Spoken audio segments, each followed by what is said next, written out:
Welcome to Money on Tap.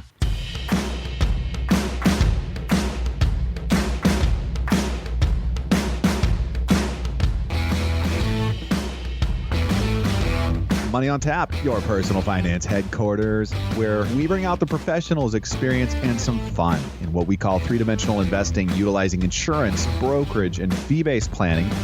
That's what we do on this show. We look at all sides of the issues, and we bring a fully independent planning perspective to the table. Welcome.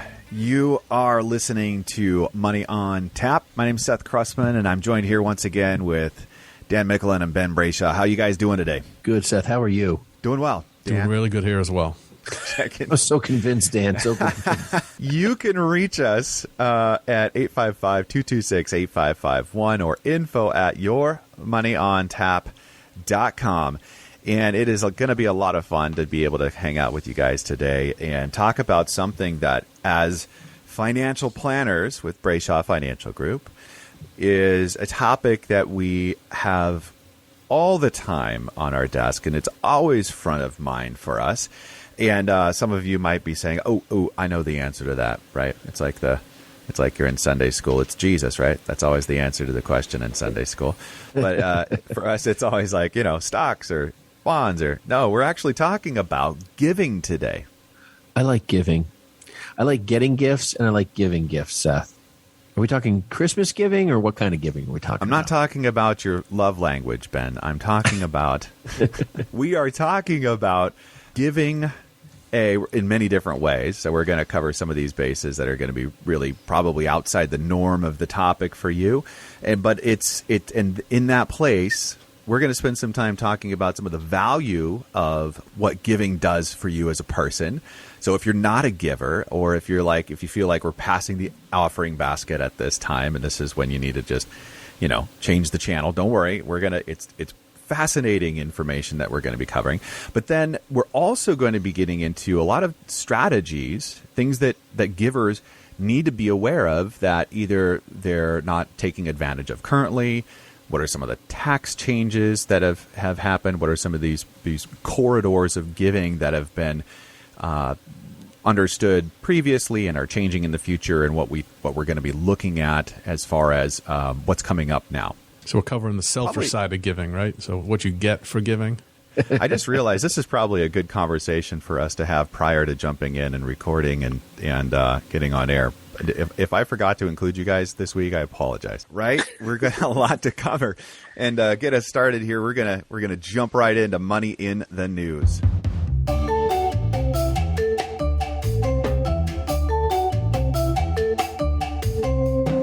Starters, you guys, money in the news this week. It's been a hot topic. It was a hot topic before it was a hot topic, and that's Rivian, the automotive company that has been 12 years in the making, has zero revenue, but is now the third most valuable car maker on the planet. What you say? Yeah, that's exactly what the headline's about. This is a really interesting article. It comes to us by CNN Business, Allison Morrow. They're basically diving into the commercial line of all the EV space.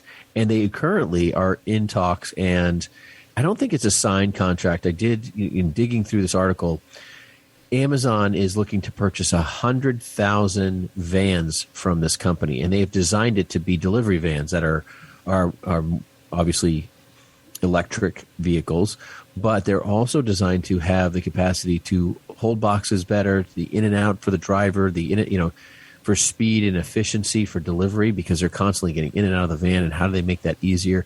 So they've done all this development and understanding the delivery system in designing a better use van for the delivery type world that they're looking at. Now, I don't know this, but I do know that Amazon and a number of these package delivering companies have looked at, airdropping packages and so forth. So I wonder how much potential infrastructure is involved in like drone work off of these vans, like where a van literally drives to a location, loads up the drones that might, anchor to the top of the van or some craziness, but they're really heavily into the drone delivery space. And I could see these kind of like mini drone spots, hubs. Van drives in, boom, they load up each drone, goes to the houses, and off they go. Something I was thinking about reading the article, because I know Amazon has been in that. There's nothing about the article. Nothing about that in the article. You're both looking at me cross-eyed. Well, So, it sounds to me like you just kind of solved all of our supply chain issues. yes, I did. Well, it is interesting. If it wasn't- that is in there, though. Amazon's got a 20% stake in this company. So you know that they've got a pretty prominent voice when it comes to design and specs they're looking for out of these vans. 20% will get you a seat at the board. Oh, yeah. Yeah, Bezos is all in on this company, which is interesting. And the stock is, it's doubled in the last year and, since it went public, and it's just been crazy. It's, things never had $1 of revenue. And the thing is, it's literally, what is it? The third largest, I read it's the third largest vehicle maker by its value and by market based on cap. share price. Yeah. That's In the first crazy. week, it doubled Yeah, it after it IPO'd. It went from 78 to 159. It's come back a little bit as we're speaking now, but think of all the automakers you've ever heard of in your life. This company came out of nowhere and shot to number 3 in a week. That's pretty incredible. Yeah, it was Tesla, then Toyota, and Rivian, just ahead of Volkswagen. Maybe that's flip-flopped now, but that's amazing. In a week? Yeah, I mean, to me, for a company who hasn't even sold $1 yet, and you look at GM and Ford and all these major companies who, the hottest vehicles for sale out there are trucks, right? And you got Ford, Chevy, and Ram, and none of those are beating this company for market cap. So that's a very concerning factor. I mean, buyer beware, investor beware. Yeah, it's great that Amazon wants to buy 100,000 vans. They may not even buy the 100,000 vans from here. 20% of this company might, be something they purchased that might cost less than a van for all we know when it started out. Well, that's their niche here. They're going to be the EV pickup truck maker.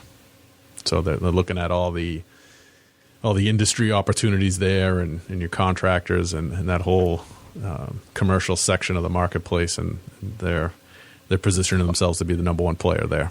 I was just looking at what is it going to like? What's the wait right now for you guys if you want to go grab a truck? I mean, they've got none of them on the lot, and I think it's around 9 months. Or they say, oh, we're getting a shipment in next week, but then you put all your money down and you sign the contract, and then they say, oh, we don't know when it's going to arrive. Well, I mean, at least you can go to Ford and they're building them.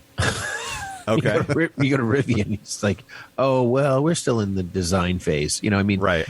We got a long ways to go before Rivian's going to be the number one truck distributor in the United States of America, when you have so many people people are loyal to Ford, Ram, and Chevy. Like, I own a Chevy. I'm not buying a Ford.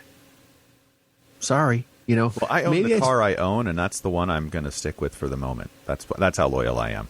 Okay, well, but there are people like me who I love Chevy. I know Chevy. I know the people at Chevy. We've been dealing with them for decades. Like that's me. So I mean, there's a lot of people out there like that are probably not. And Chevy and Ford are already building these things. They're already selling these things. So, well, guess what? This has nothing to do with that, but Green Bay Packers to sell $90 million worth of stock in the NFL team. Only sixth time that shares have been offered to the public, folks. So if you are one of those select few out there that would love to be an owner in this franchise, here's your opportunity. Well, it's one of those deals where you really got to read the fine print on this share offering, and just as a general bit of advice and guidance on purchasing stock in the future, don't buy stocks that come out and tell you that this stock has no underlying value and cannot be traded on the open market. Yeah. That's we just want 90 million from our fans. It's a namesake only. It's basically a piece of memorabilia that you can hang on the wall, but the notion that they call it stock is a little. It's interesting. Do you have voting rights with it though? Can you You get absolutely decide nothing. who the coach is? You get absolutely nothing. Oh. I'll buy a This jacket. is fraud. This is fraud at the highest level. The fact that they can even call it stock is horrible. But I guess that's what they want out there. I wonder if it had any influence on the underlying value of jerseys like Favre or Rodgers or any of that. Does that move? Was there any implication there? No, they didn't get into that. I mean, they did touch on Rodgers' fine lately, for his whole COVID fiasco, but that was about it. Good for him. He paid $14,000 to go to a party with his players that he plays games with unmasked because he wasn't wearing a mask. I mean, this stuff's getting out of. I mean, you can't have such double standards. Sorry, I'm moving on. Next up, USA Today. Americans quit their jobs at a record pace in September as openings remain steady. This is by Nathan Bomey. This is a very scary article. 4.4 million people quit their jobs in September, marking another all-time high after notching a record 4.3 million in August. It states the article here. This is pretty scary. There's two things. There's two problems here. One is are people quitting because they're getting subsidies from the government, and are they just going back home? Or are they quitting because they can go to another job, potentially make more money? Two major factors that we need to consider in an investing decision here. So, yeah, the numbers are really amazing. According to this article that we're running through here from USA Today, the economy had 10.4 million job openings at the end of September, which, it seems staggering, but if you just walk up and down the block or take a ride through any retail sector in your community, I mean, the now hiring signs are absolutely everywhere. And I know we've mentioned a couple times on the show trying to get some hires done here. I mean, with all these people quitting, it's, I don't know where they're going. What jobs are they taking? Because everybody's still hiring. Yeah, it is a little scary that way. I think the other piece of it is for businesses to be effective and strong, they need to retain employees. So having large, turnover in employees really does create service problems in any business. I think that's one of the things that's the biggest struggle. Someone's trained, they know how to do everything, all of a sudden they quit a job. It's like, oh, we got to train somebody new again. And that always takes away from a business. So I am concerned about the overall service impact that will happen in almost every domain. It doesn't matter what business you're in. I know I have some opinions here, but as you're talking about those signs, those help wanted signs that are posted everywhere, I wonder how many people are out there just kind of like job hopping just for the experience and the heck of it. It's like, oh, I've never done that before. Oh, sure. Why don't you go sign up there and get, flip some burgers for a while? And it's like, no. I think I want to go over to Starbucks. And you know what? Actually, Home Depot, being one of the people that walks around Home Depot and just looks at people and stares at them when they ask you questions, that might be a fun social experiment. See how many people you could have shake their fist at you during a day. Well, anyways, moving on. And pardon my sense of humor for that. That was just fun for me. Hershey's unveiled its largest Reese's peanut butter cup and called it a Thanksgiving pie. There was 3,000 and they're sold out in hours. Did you get one of these? I did not, but this thing looks incredible. First of all, it's like a real looking pie. It's 9 inches long. The box says on it, "You can thank us later." If you're still awake. I can hardly finish I can hardly finish one of those. Like I used to love and be able to eat by the bunch, but man, now I can't even do hardly one of them. There's so much. It's 3.25 pounds. Imagine that. That is an absolute feast of Reese's. I'd eat the whole thing. If you can find one. I don't know if this is another supply chain issue or not, but Ben, you mentioned it. There was 3,000 of them made, retailing at $44.99, and they sold out in seconds. It's really incredible. Oh, yeah. No, this is I got 2,999 of them.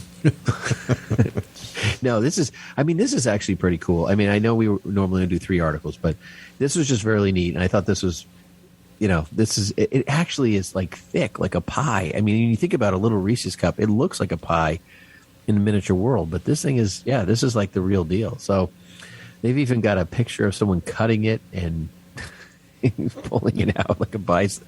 I mean, that's a whole lot of peanut butter. I got to tell you that much.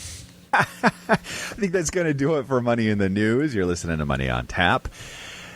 We're going to come back here in just a minute, and we're going to talk to you about giving. And we're going to have some fun with this show, as always. Promise you that you're not going to want to miss out on this, whether or not you are or are not a giver.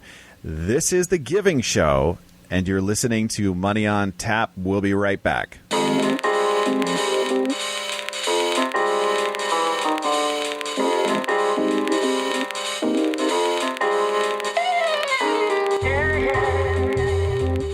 Folks, we have a lot of fun doing this show, Money on Tap, and Ben and I have been financial planners for years and years, and our goal here with you is to bring you into the room, have the conversations that we have. We think these are critical conversations for you, but we understand this is a limited space, and what we'd love to do is to open the doors to you with us at Brayshaw Financial Group, so you could experience what it means to have three-dimensional planning in your life. Let's take a look at all sides of your situation, your scenario, and see how we can put together the best plan possible, taking into account your risk. How much can you have in the market? How much do we need to have set aside and doing different things for your life? That's what we do as planners, how we engage with you, and we welcome you to do that with us. You can reach us at 855-226-8551 or info@yourmoneyontap.com. Now, if you have $250,000 that are investable assets today, our planning is free to you. We want you to have the playbook to have a successful experience in retirement. Give us a call, 855-226-8551 or info@yourmoneyontap.com. Ben and I welcome you to Brayshaw Financial for complete wealth management. Now back to Money on Tap with Ben, Seth, and Dan.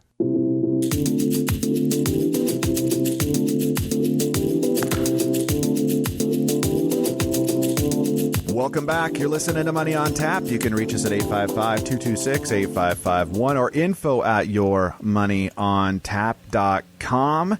And today, it is a timely show. It is the Giving Show. We love bringing this information to our listeners and our clients at least once a year, if not, with some regularity, because it's something that we're just keenly aware of in strategies and as a part of our practices as financial planners. Our clients come to us and they look for how do we be better givers, and some of that has to do with the efficiency of it, or some of the changes that happen in and around, taxes and different strategies. This is a moving landscape, and if it's not one that's familiar to you, or if it is one that you're familiar with and you are already a giver, this is going to be a lot of fun for us to bring this information to the table with you today. But for starters, in the Giving Show, this is an always thing for us. We always like to kind of bring to the table, what are some of the benefits here, some of the things that people just are completely unaware of, and reasons why you want to, continue to give or even become a giver. And just for starters, giving doesn't necessarily mean, that you, when they pass the offering plate at the weekly service, that you're, putting in a couple of bucks here or there. There's lots of different ways to give that these benefits of giving can apply. Dan, would you like to get us going on some of maybe some of the practices that we have here that qualify for giving, or also people may not be aware of? Yeah, it was interesting to kind of get prepped for this and do a little research into it. I mean, there's the somewhat obvious, I guess, implications of making a gift, where there could be a tax advantage or an incentive, as the giver to do so, and we'll get into some of the specifics there. But some of the other stuff that we came across, I found a little bit more interesting in that I didn't expect to see it. But talk about the health benefits and stress reduction that come with doing that, and just kind of this feel good sense that the act of giving produces within an individual. And how that's actually been measured in the past. And there's a couple different studies that we touched on that demonstrate that, and how it lowers your blood pressure and reduces stress. I really found that kind of interesting. And, for me, the giving that I've done in the past, I think I felt better afterwards, but I wasn't really, trying to get there. It's just It's one of those abstract benefits that come along with the practice, I guess. If you didn't feel better, Dan, it was more of a Scrooge moment. I mean, let's be honest. Yeah, I guess it depends on who I was given to. There's I'm kidding. No, I think it's interesting. I think people who do give, I think they do live in less stress. So that would be my question on all these. I mean, there's, Queensland did a study, and the University of Technology. There's all these different things out there. But honestly, I just wonder if people who are more generous in nature potentially live with less stress. I don't know. And now, it might be less stress for them too, right? So, I mean, you get people who are super high stress, and then maybe they're a little lower, and we wouldn't know the difference. But the study's interesting, and I just think that in the giving space, when you're in the moment of giving, like you drop the selfish and you enter the selfless, and then I think you see the better you out of all of that anyways. So that's just my thinking on all this. And I think giving is a big part of a lot of the people we work with, which is interesting, and it's a big part of what we do. So I think I'm excited to get into that part and talk more about that. But go ahead, Seth. Yeah. The benefits kind of go on and on here, and it does make sense what you're saying as far as just having a, generally speaking, if you have an approach to life where you have gratitude, or if you are practicing generosity in not just finances, but in your life in general.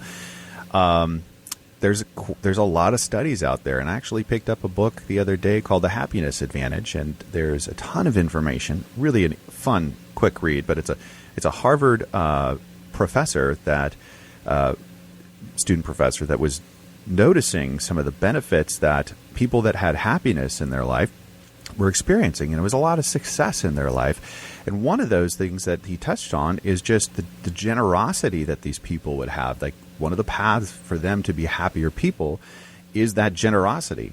The reduction of stress, people live longer, that elevates the mood, and the lowering the blood pressure. There's just a lot of benefits here that people don't typically think of. And, whether that you make a decision to give in the moment where you're feeling like, that heartstring is being pulled because you're passionate about something and you want to be a part of that, or it's just a part of really what you're incorporating in your values and your mission and how you live.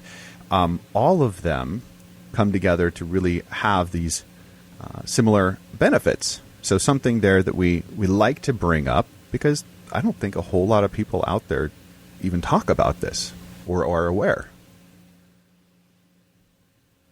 I would agree that people don't understand all the benefits of what's out there.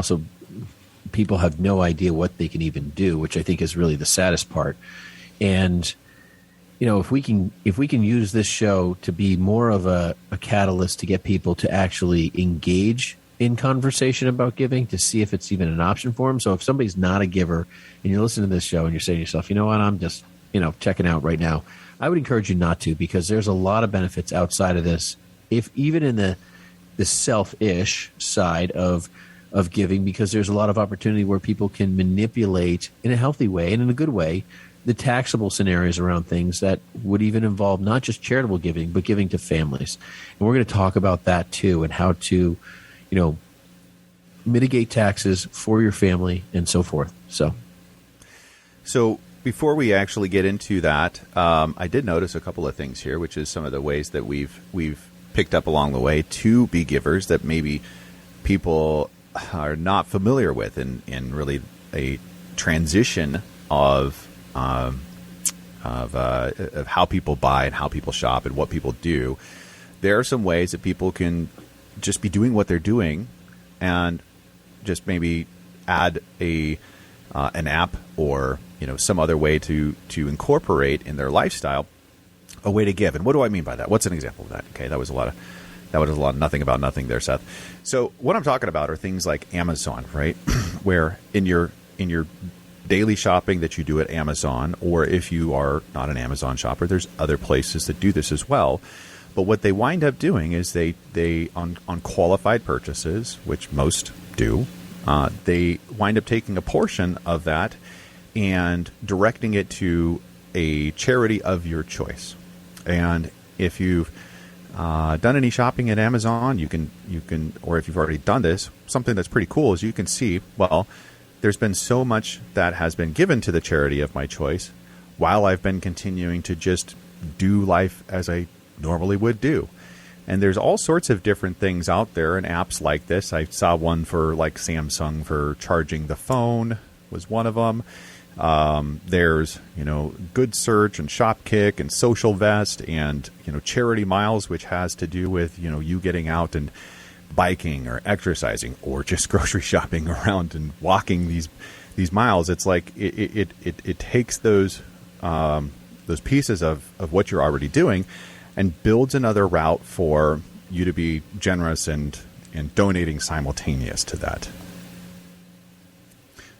Lots of ways, lots of creativity out here. And one of the things we always love to do is to ask you, as Money on Tap listeners, what you've been doing in your journey to accomplish generosity or accomplish giving. And we're always surprised at the feedback that we get and the stories that we get. And you know what? If it's something that we get to share together here at Money on Tap, we're grateful and we want to appreciate you for doing that as well. So please send us any of the ways that you've discovered to be generous. And this is not necessarily a solicitation for your favorite charity or anything like that. We love to hear about great causes, but this is more about some ways that people have been generous and creative around their generosity. So with all of that, Ben, I know you got something to say, but here, and I'm going to jump off, but I did also want to make sure that we go towards some of the places where people want to be careful and cautious as givers as well. Hey, Seth, that actually is a great point. Before I was going to say something else, we did a show years ago, right, on the worst charities, like all the charities that were like basically stealing money from people and stuff like that or something. It was horrible. Yeah. Just this last week, I think it was one of the things I might have sent over to you guys as just an awareness. There's so many ways that people are getting duped and scams out there, and this is one of those areas where a lot of scammers like to play, and they like to call up, and they have an invention of some charity that has to do with benefiting. We've seen all sorts of stuff. It's usually a great cause, sounds wonderful, and it's got kids, it's got firefighters, it's got you name it in there. Anybody that you want to donate to, but it's ultimately a scam. So there's ways to verify who's doing what, and make sure that you're not involved in giving to something that was ultimately not a charitable cause. Well, just the other day, Elon Musk was like, someone said we could solve world hunger, right, with what, $6 billion, Dan, or something like that? Yeah. Was it $6 billion? And he said, show me your business plan and I'll give you the money. Like, if you can prove it to me, in other words, I'll get it. I'll make it happen. I was like, it's exact, because he has the same perspective, right? Is this just a joke to get our money, or are you really going to solve hunger? What's your passion? What's your mission? So, like anything else, you just have to be ultra careful these days. I mean, just because it sounds good, and to Seth's point of, they're going to roll out the babies and puppies and firefighters, but in the end, just be careful. All right, so let's get into some of the meat of the show here today, and I think we're going to talk about some of the basic charitable giving, but we're going to talk about it in a way that will mitigate taxes, okay, and that will be the most tax-friendly side. And now this goes for people of anybody basically over 59.5, and we'll talk about that, but for a lot of people that, they get their required minimum distributions when you're 72 now, that changed from 70.5 to 72, people would take the income in and then donate to the charities. Now, that was all well and good until Trump changed the tax codes, and basically the automatic tax deduction doubled for people. So it used to be like about $6,000 for an individual, and that went to $12,000. And it went from $12,000 for a married couple up to a little over $24,000. So before you could even add in any deductions, you had to go over that auto deduction. So you doubled whatever your auto deduction was. That eliminated a significant portion of the population. So somewhere between 20 and 25% of people used to itemize their taxes. So about, just shy of a quarter of America itemize their taxes. Now 7% of people itemize their taxes because of that, because those deductions are so generous that has basically negated all this giving and write-offs. They're already buried in that number with some extra. So what you can do with that, so a lot of people who get their minimum distributions are just like, I don't need them. Now that sounds weird for some people, right? You get to retirement, you don't need them. But when you're getting to 72 or even before 70 and a half, and you haven't had to touch your retirement funds, at that point in time when the government's forcing you to take it, it's because you still don't need it. Now, the scenario that would be is a lot of people, they either have pension guys or a 401k, or not a 401k, a pension or Social Security, or the wife has a pension. Are they still working as a consultant? So they don't really need the money. And they're deferring, and they get to that required period. And that's when we use things called qualified charitable distributions, QCDs. And what that is that's when you contact your financial advisor and you say, hey, listen, I don't need this money, but I have a couple of charities I'm planning on giving to, and I want to give directly from my IRA account to those charities. Why would you want to do that, Ben? I mean, giving is giving, right? What is it? What's the difference if it's coming from my IRA or it's coming from my bank account? Yeah, exactly. I mean, that's the thing. People don't understand, well, why would I do that? And the answer to that question is really very simple. It's the fact that if you don't take it in as income, if it doesn't go to your pocketbook, then it's not an income piece. See, if you collect that income and you're not going over that automatic deductible space, then you're taking an income, writing a check that you're already getting a deduction for anyways. If you give directly out of your retirement plan, then it never comes in as income. So therefore, it's not taxed, and you're still getting the automatic deduction. So it's the reverse side of the deduction. You're still getting the same types of credits financially. It's just that you're not taking an income versus an additional write-off.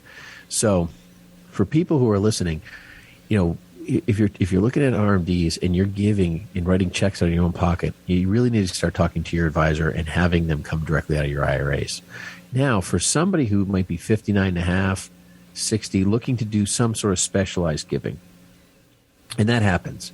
I can think about people who, my kids, private school, where someone says they're doing a fundraiser for a big deal like a gym or a one-time thing, and they're asking everyone to give a substantial amount. Well, if you're over 59 and a half, you can do a qualified charitable distribution right there and not take the income in too. So you could solve some problems that way. And sometimes people will give appreciated stock, and there's other things you can do to give. But that is another scenario that someone might want to do at 59 and a half, where they say, hey, I don't want to sell stock that I have appreciated and I'm not going to get rid of it, but I have an IRA over here that's kind of dormant. I'm over the penalty age, and I'll give out of that. And that's an option for people as well. So qualified charitable distributions are a huge initial entry point on the giving side, specifically and most used by those who are looking at required minimum distributions that the government's forcing them to take money out of their IRA. So I want to just jump in here real quick and just kind of clarify a couple of things, because it's not maybe some of the strategies that we're talking about. Maybe the first time you've heard about it, it may not just come naturally and be understood. As wonderful a job, Ben, as you have done explaining the ins and the outs there. There's just a lot of pieces here that people want to just be simplified here. So my best attempt to do that is this. You are already a giver. Check the box. Yes. Or would like to be a giver. Check the box. You're taking income from your IRA. Do you check that box, or are you forced to take income from an IRA? Yes. Okay. So all we're talking about is taking what you're already going to be doing and you're sending it, instead of from your checking account or however you like to give, you're sending it from your IRA directly. And that's the key here, so that you're not paying taxes on that. And if you're doing those two things already, taking income from your IRA as an RMD or just income from your IRA, and you're already a giver or would like to be a giver, that's it. That's all you need to do to be able to say yes. And also, well, third box, I don't want to have to pay more taxes than I am already paying. That's the other thing too. I guess you do want to have a desire to do that. So if you check all those boxes, then yes, that's you. All right. Well, that's going to do it for us on this first segment. Hopefully, you've been able to gather some information there that encourages you to, A, continue to be a giver, and B, if you're not, some reasons why you might want to think about it this year. It's a good season to be putting this in front of you, as a lot of people are, doing annual planning and looking to the next year. So with that, we are going to take a break. And when we come back, we have got more for you. And the Giving Show, you're listening to Money on Tap. You can reach us at 855-226-8551 or info@yourmoneyontap.com. Don't go anywhere. We'll be right back. If you're listening today and, your questions are outside the box of estate planning or financial planning or any number of the pieces that we kind of traditionally talk about, don't forget that Brayshaw Financial offers auto, home, and business insurance. And we have an entire department that handles all of that for you. Give us a call at 855-226-8551 and be happy to take care of those needs for you. Or email us at info@yourmoneyontap.com. Now back to Money on Tap with Ben, Seth, and Dan.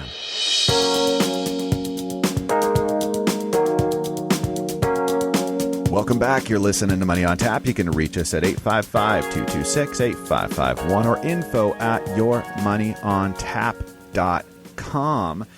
And you are listening to the Giving Show of Money on Tap. And wherever you're at, whatever you're doing right now, there is in your finances or personally in your life, there's something here for you in this show to take a look at and unpack. Now, a lot of what we're talking about is not something that you're able to grab and go with, right? These are some strategies that may apply, may not apply. But either way, we hope that we're introducing some ideas here and some things for you to think about. Give us a call, and we'd love an opportunity to sit down and take a look and say, A, what are the opportunities for you as a giver? What can you do? Maybe it's just a quick shift here or there to really take advantage of, the tax opportunities to lower taxes or be more efficient. But there's also some things here that we also want to make sure that people are really aware of moving forward, some of the changes in the landscape.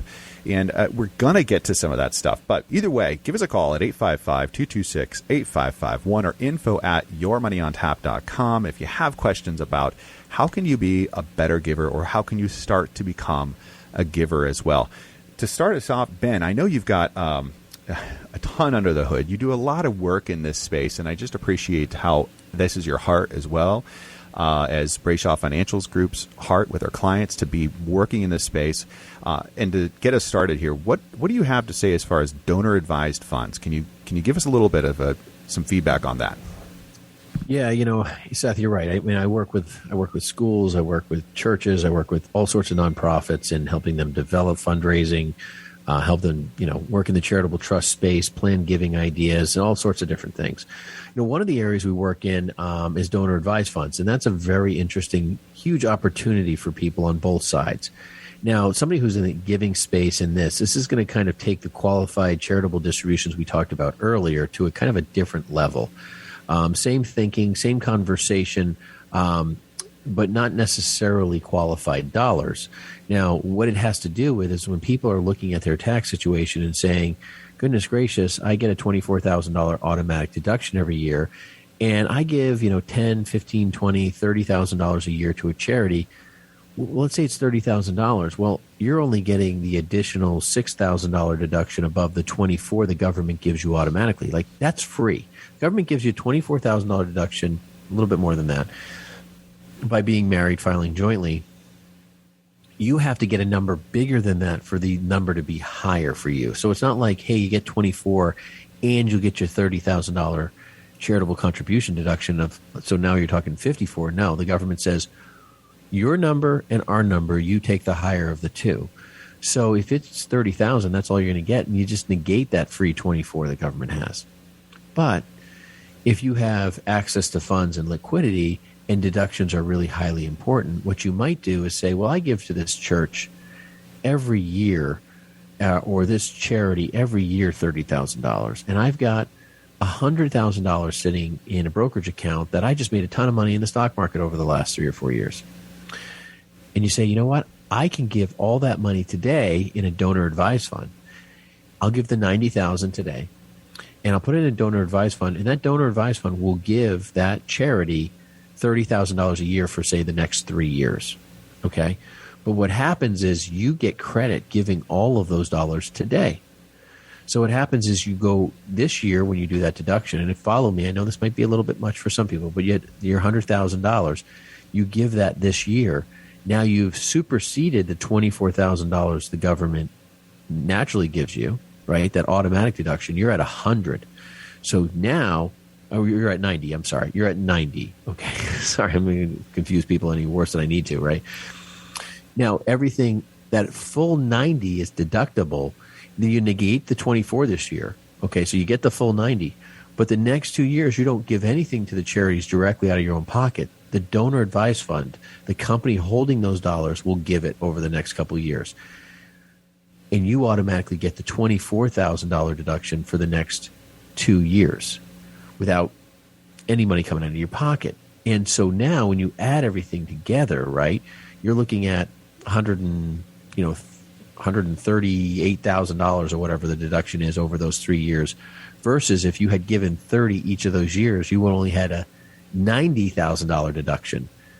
You gave the exact same money, but you increased your deduction by almost 50%.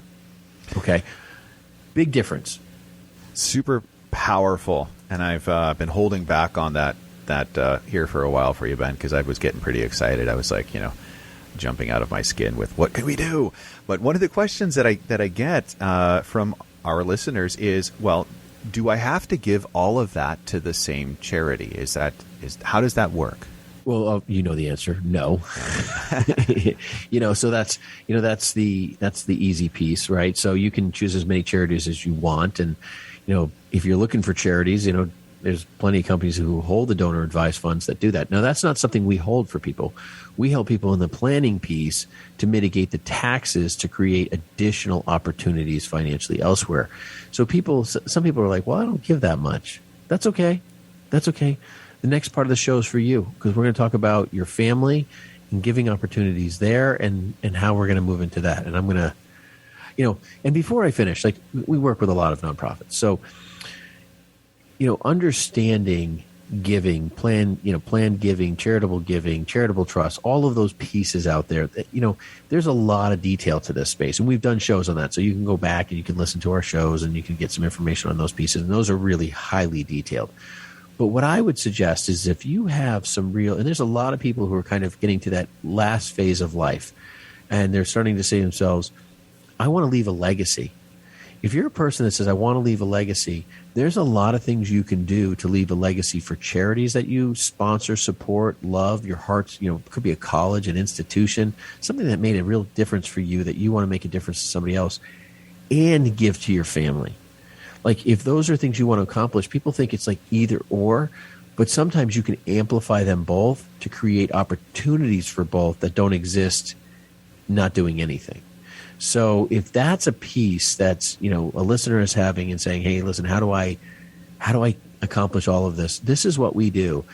Sit down with us. You'd be shocked at how opportunistic the government has made giving to people that may not cost you what you think it might cost you, or it might actually benefit you financially in ways you never thought giving could actually do for you. We've actually seen people walk away with money giving dollars. So, there's opportunities out there that you just need to explore if your heart's in that place and it's family and giving, or it's just giving to a charity, that kind of thing.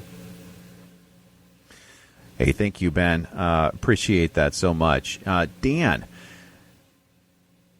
what are some of the things that we need to look at this next year, this next season, as far as our giving? I know that that some of the things change, the landscape changes. What are some of these parts and pieces here over this next season that we want to be thinking about? Can you walk us through that? Yeah, I mean, there certainly are some tax changes coming up between 2021 and 2022. But before we get there, I mean, one thing that I came across as well, and I just thought it's important to note is, when we're talking about families specifically, that you want to be wise about your giving. There are some things that parents do that, frankly, can put themselves at peril financially because they're generous in ways that don't show up in tax forms, right? So there was a study out there that showed that 79% of parents are supporting their adult children in some form or fashion, and support's kind of a, not necessarily a great definitive word there, but people are doing things like paying cell phone bills or help covering higher education costs, helping people out with a down payment on a first home, or contributing to the children's weddings. And all that stuff is great to do, and it comes right from the heart, and I think we all understand that. But the important thing is so that down the road you don't become a dependent to your children who you're trying to help at this phase in life. Be wise about that and make sure that you're truly in the position to be generous in that way, and it's not coming at the expense of your own retirement and future planning. So just a little word of wisdom there. It's great to be generous and always family first, but make sure you're doing things that are truly within your capabilities. But when it comes to contribution limits or gifting limits, we do actually have some increases coming between 2021 and 2022, which is interesting. So in 21, the limit is $15,000 is an annual exclusion gift per person. So as a parent or as a donor or as a grantor, you can give up to $15,000 per person in 2021, or as a couple, you could give $30,000 combined to any of those individuals. And that's actually going to go up by $1,000 individually and $2,000 per couple in 2022. So we have an increase there. And as well, the lifetime gift exemption is increasing from $11.7 million to $12 million. So in a time when taxes seem to be going up or are slated to, and there's a lot of concern around that, the government is actually getting a little more favorable on the gift end of things here as we turn the calendar. So if we were to take a look at how this could work for an individual, and like an example of these exemption limits, let's say that you have a gift value of $215,000, right? You could take that 2021 gift exemption, which would be $15,000, and you'd have a taxable amount then of $200,000, right? The remainder of that. Or if you have a lifetime gift exception of $11,700,000, then you give that $215,000, then you would have a remaining lifetime gift exemption of $11,500,000. And it's just how the numbers are working now. Do we know that this is going to be what it is in the future? No, we don't. We know that there's talks about some of the ways that the future tax structures could be working, as far as there's taxation of the capital gains, where right now, if you pass away, then there's a step up in cost basis for those stocks. Let's say that it's a stock that has grown significantly, and that step up means that the receiver of that, after you die, would no longer have to pay that capital gains, right? But there's talks about changing some of those things. So we are in a critical point for people that are looking at how to structure their giving and ways that they can be effective now, take advantage of the tax structure now versus kind of waiting to see what comes down the pipe. Before we take this next break, Ben, I know that you've got some ideas here on the family and the gifting around family. Were you going to talk about what the gift tax is first, or any of that stuff, or? Yeah, I was just kind of listening to you guys talk a little bit, and I think there's a lot in there, and there's a lot around this, because we start jumping into estate planning a little bit here, and we've done shows on that, and so I don't want to get too detailed if people think it's an estate planning issue. There's a lot of moving parts, but Dan mentioned you can give $15,000 to anybody you want. If you're married and you got 2 kids, you and your wife can both give each of the kids $15,000. So that's $30,000 per child you can give. If you're running out of people, I know all of us on the show are available, because it's not limited to your direct children. So I mean that jokingly, of course, but it's to make the point, because some people think, hey, listen, I've got a niece or a nephew going through college, and I have a number of clients. I don't know if you guys do, but I have a number of clients who, they don't have children, and their nieces, their nephews are their children. Like, that's how they think of it. They started 529 plans. They've worked on that stuff. And if you're a listener like that, hey, you can give that without having a taxable scenario.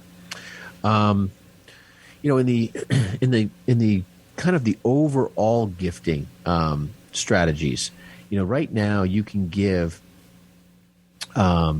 in the lifetime exemption limits up to 11.7 million. And if you're married, it's twice that. So, you're looking at, basically a little over $23.4 million that you can give away, as a one-time deal. Now, you can give partial portions of that. And, so if you gave 1.7 million today, you still have 10 million to give before they start taxing you on the estate piece per person. Now, next year, that's going to increase to 12.06 million.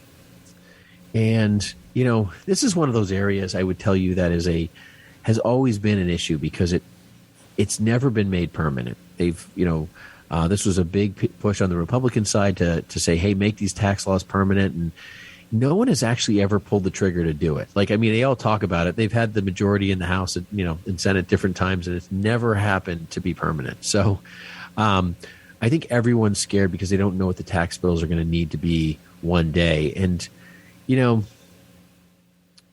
dead people don't vote. So, when you pass away and all of a sudden there's a 50% tax on everything over 11.7 million, your kids get whatever there is, and that is what it is. And there's nothing they can do. They can't go backwards, and they just accept it. But it's pretty horrific, and people say, oh, I'm never going to go over that. Well, it was only like 15 years ago that it was like $1 million. So it's gone up pretty significantly over the time period. And I would wager that we're going to see those numbers again. I think they're going to pull that estate tax lifetime exemption limit, the estate tax exclusion numbers. I think they're going to bring all that stuff back down to mitigate taxes, because the wealth transfer that's going to be happening in this country over the next 20 to 40 years is astronomical with the baby boomers. And I think that's something that no one's really quantified yet. And the only way to get their hands on it and not make everybody super angry is through estate taxes. Honestly, there is so much to be said about this topic. We're not even getting into making the larger gifts and what after the lifetime or the lifetime exemption and the tax exemption amounts are, like what happens taxably after that. But one of the things I just wanted to cover, because we're going to have to wrap this up here quickly, is what are some of the things that you currently are doing or possibly could be doing to get into the tax-free gifts mode. And a couple of those are medical expenses and educational expenses. If we're talking about children, grandchildren, you can make those payments directly to those institutions, and that does not get counted towards the gifting there.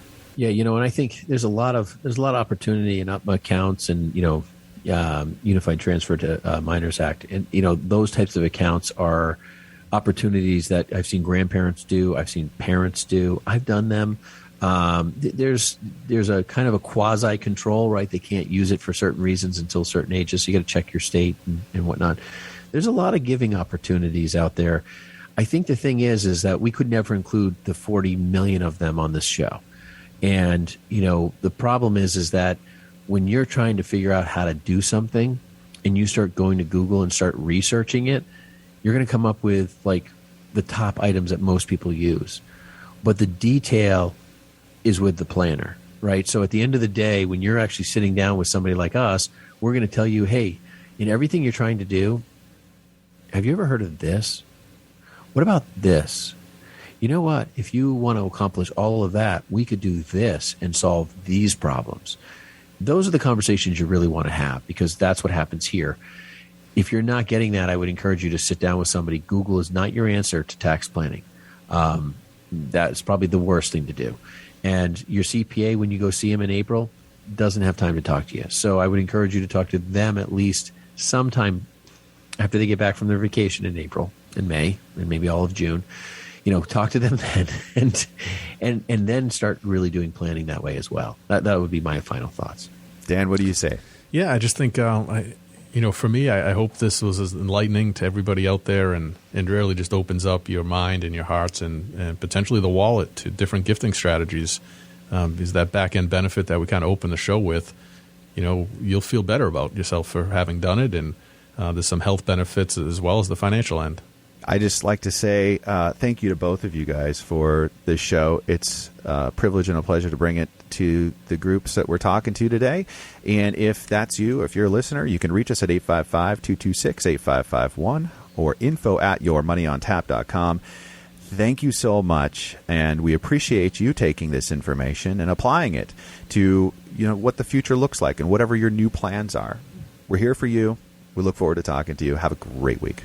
The views expressed are not necessarily the opinion of this radio station and should not be construed directly or indirectly as an offer to buy or sell any securities mentioned herein. Investing is subject to risks, including loss of principal invested. No strategy, product, material, or tool mentioned can assure a profit nor protect against loss. Please note that individual situations can vary. Therefore, the information, products, materials, or tools mentioned should be relied upon when coordinated with individual professional advice. Past performance is not a guarantee of future results. This show may be subsidized in whole or in part by a product sponsor or issuer. Securities and advisory services offered through SagePoint Financial Incorporated, member FINRA SIPC, and a registered investment advisor. All other services offered through Brayshaw Financial Group LLC are independent of SagePoint Financial. SagePoint Financial and Brayshaw Financial Group do not provide tax or legal advice. Main office is located at 116 South River Road, Bedford, New Hampshire, 03110, and can be reached at toll-free 855-226-8551.